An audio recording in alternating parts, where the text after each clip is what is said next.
We're going to walk down to the Capitol, and I'll be there with you, and we fight. BBC's editorial misrepresentation and hypocrisy.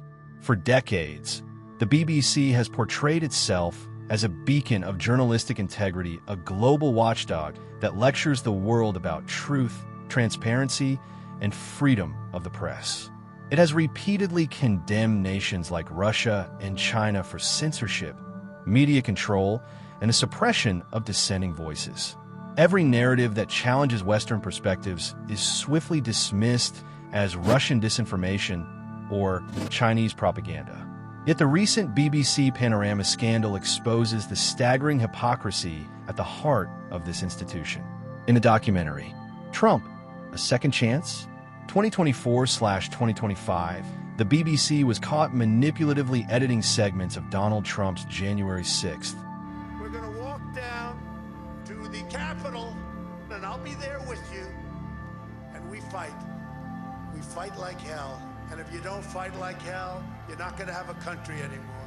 We're going to walk down to the Capitol, and we're going to cheer on our brave senators and congressmen and women.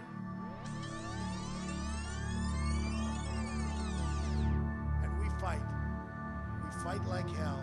And if you don't fight like hell, you're not going to have a country anymore. 2021 speech, splicing together clips to make it appear as though he directly encouraged violence at the U.S. Capitol.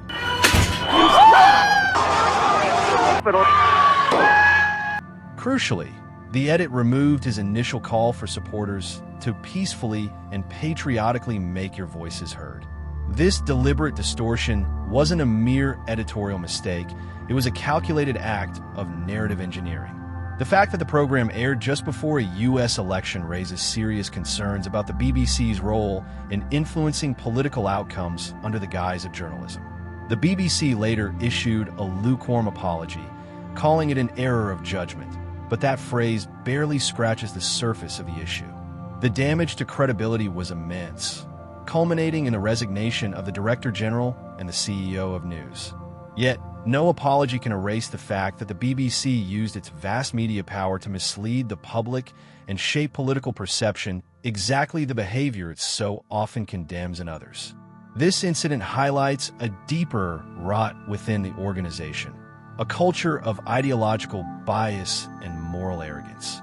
The BBC has long wielded its global reach to attack leaders, movements, and ideas that don't align with its preferred worldview, while shielding its own misconduct behind a facade of moral superiority.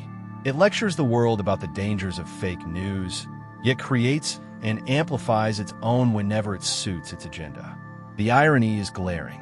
The BBC, which once prided itself on impartiality, now stands exposed as a purveyor of manipulation and misinformation, guilty of the very sins it attributes to others.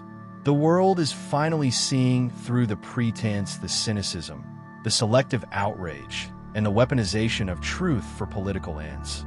It's no longer just about one edited speech.